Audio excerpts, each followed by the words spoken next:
Bonjour et bienvenue sur cette vidéo avec Claire, votre conseillère en allaitement et en parentalité. J'aurais voulu aborder avec vous cette idée de comment parler avec nos enfants pour qu'ils nous écoutent.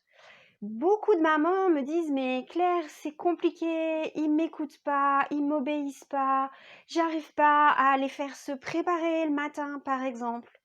Eh bien, la préparation du matin, c'est un moment un petit peu critique. C'est la course et vous allez dire à vos enfants: «Dépêche-toi, habille-toi, fais ci, fais ça». Nos enfants jusqu'à 4, 5, peut-être même 6 ans, ont vraiment besoin de notre présence à chaque étape de leur préparation. Mon fils, quand il avait 2 ans, avait besoin que je lui dise: «Mets ta chaussette droite, mets ta chaussette gauche, mets ta chaussure droite, mets ta chaussure gauche». Alors il pouvait mettre la droite à gauche quand je lui disais l'une l'autre, ça n'avait pas d'importance. Mais vous voyez, il avait vraiment besoin d'être guidé étape par étape. Pourquoi? Parce que pour lui, se chausser n'était pas la priorité. Être en retard à l'école n'avait aucun sens. Se dépêcher? Pourquoi faire? Non, il avait envie de rêver, de prendre son temps, de vivre sa vie d'enfant tranquillement à son rythme, et c'est légitime.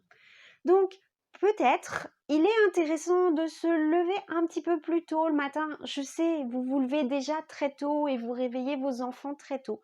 Et parfois, comme ce très tôt et ce moment du lever est compliqué, eh bien, on recule au maximum le moment où on va le faire. Mais parce qu'on le recule au maximum, ensuite, on a la pression et on doit courir et c'est compliqué. Donc, anticiper, préparer le maximum de choses à l'avance. Je me souviens d'une période où la table du petit déjeuner, je la mettais le soir après avoir débarrassé la table du repas du soir. Voilà, des petites astuces, préparer les vêtements prêts aussi pour qu'il n'y ait pas à passer 15 ans devant son armoire. Et puis, nous lever peut-être nous un petit peu plus tôt parents pour être prêts, habillés et pour pouvoir nous concentrer sur eux et être vraiment disponibles pour eux, pour que ce moment le matin, ce moment qui va précéder la séparation en plus, soit un moment qui soit serein et qui soit agréable. Maintenant, il n'y a pas que le moment du petit déjeuner et de la préparation avant d'aller travailler ou d'aller à l'école qui parfois peut être critique. Certains parents me disent: «Mais Claire, ils n'écoutent rien, ils ne m'écoutent pas». Et le meilleur exemple, c'est par exemple à la piscine. À la piscine, est-ce que vous avez déjà remarqué toutes ces mamans qui crient: «Ne cours pas, ne cours pas»? Oui. Et que font les enfants? Eh bien, ils courent. Pourquoi? Pourquoi? Parce que quand on parle, eh bien, il y a ce qu'on va émettre, il y a notre parole, il y a le message qu'on va envoyer et il va y avoir la réception qui va être faite par l'enfant, la compréhension et l'analyse de ce message qui va en être faite. Quand on est à la piscine, eh bien, il y a du bruit, il y a des parasites. Ça veut dire que l'enfant est déjà en difficulté pour capter le message. Ensuite, je ne sais pas si vous avez entendu, mais la phrase que j'ai formulée est une phrase négative. Ne cours pas. Or, le cerveau humain, y compris le vôtre, si je vous dis ne pensez pas à un éléphant rose, comment? Vous avez pensé à un éléphant rose? Vous ne m'avez donc pas écouté? Le cerveau humain a parfois du mal à capter la négation dans la phrase. Donc en fait, quand vous criez à la piscine à vos enfants ne cours pas, eh bien, il y a de fortes chances qu'ils n'entendent que le mot courir dans la phrase. Alors comment est-ce qu'on peut faire? Comment est-ce qu'on peut se recadrer pour formuler la phrase différemment? Eh bien, par exemple, vous pouvez dire marche. Voilà un petit astuce pour vous aider à comprendre comment faire pour formuler vos phrases afin que vos enfants obéissent. Ce n'est pas facile, on a toujours tendance à formuler dans ne pas ce qu'il ne faut pas faire, alors qu'il faudrait réussir à le formuler en positif. Ne touche pas, par exemple. Eh bien, on va pouvoir dire regarde, mais garde les mains dans le dos ou garde les mains sur la tête. Voilà des petites pistes, des petits jeux. Je vous laisse vous aussi réfléchir pour reformuler vos phrases et aider vos enfants à mieux comprendre simplement les consignes que vous allez leur donner. Il y a un dernier point que je voudrais aborder avec vous, c'est la condition psychique dans laquelle sont vos enfants lorsqu'ils jouent. Lorsqu'ils jouent, ils sont complètement immergés dans leur monde.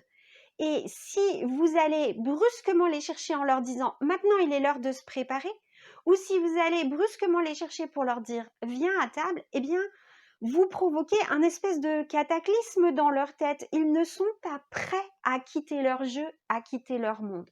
On peut faire l'analogie avec nous. Imaginez, vous êtes dans un bon livre ou vous êtes dans un bon film. Il y a un suspense important et d'un seul coup, eh bien, quelqu'un va appuyer sur le bouton de la télécommande ou vous prendre votre livre pour vous couper. C'est brutal et c'est difficile à gérer. Eh bien, c'est la même chose pour vos enfants. Alors, quand ils sont dans votre jeu, dans leur jeu, prenez le temps de regarder l'horloge et de vous dire « Ah, il faudrait que dans 10 minutes, on passe à table. » Et vous allez pouvoir informer vos enfants que bientôt, ils vont passer à table et qu'il faut qu'ils terminent leur jeu. Peut-être ils ne réagiront même pas. Peut-être ils ne feront pas le moindre signe. Mais pourtant, cette petite phrase va venir s'insinuer. Si vraiment ils jouent très bien, prenez le temps de le rappeler et de dire bah tu finis ça, tu ranges et puis ensuite on passera à table. Voilà, donnez le temps à vos enfants d'enregistrer l'information que vous leur avez donnée, d'enregistrer l'information de ce passage à une étape suivante.